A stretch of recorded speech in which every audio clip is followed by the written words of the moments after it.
Бахтиер, расскажите, что мы сейчас будем делать?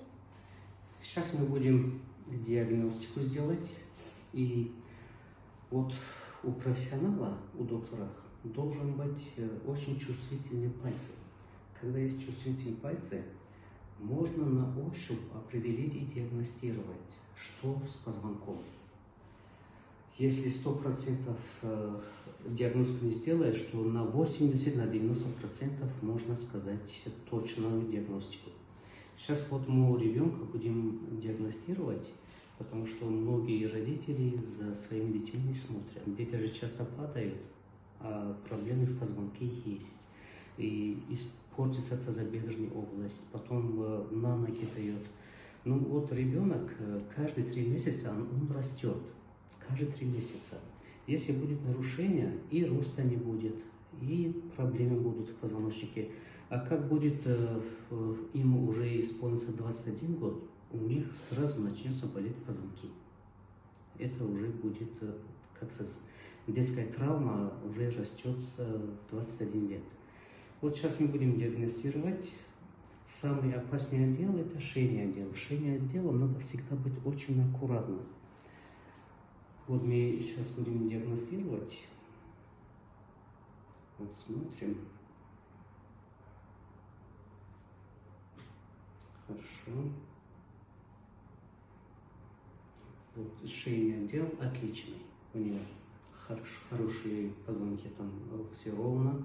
Так, немножко сколёзик, но это не страшно. У всех такое бывает. Это ничего страшного.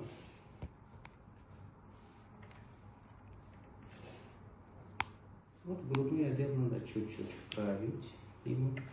Здесь тоже есть нарушение, и кифоз есть. Вот мы уже идем к поясничному отделу. Вот у ребенка есть уже в поясничном отделе боли. Вот здесь уже есть нарушение.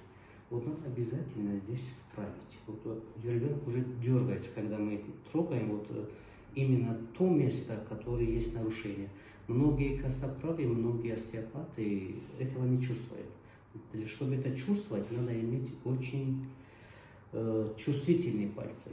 И все это можно увидеть. Вот она и есть нарушение. Она потом дает на тазобедренную область, получается коксартроз, и дает вниз, и на голеностоп идут. И потом дети уже начинают ходить криво. Это и есть болезнь. Сейчас мы будем вправить грудной отдел, а потом поясничный отдел. А вправить надо ювелирно, ощупать пальцем, чувствовать позвонки и аккуратно вставить его на место. Аккуратно надо выдвигать позвоночек, надо расширить его чуть-чуть. Там канал есть, надо каналы немножко открыть, чтобы нервные корешки, они могли дышать.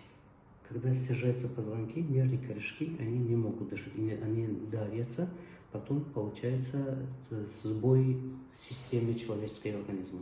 И начнутся даже болеть внутренние органы. Ложись теперь на живот.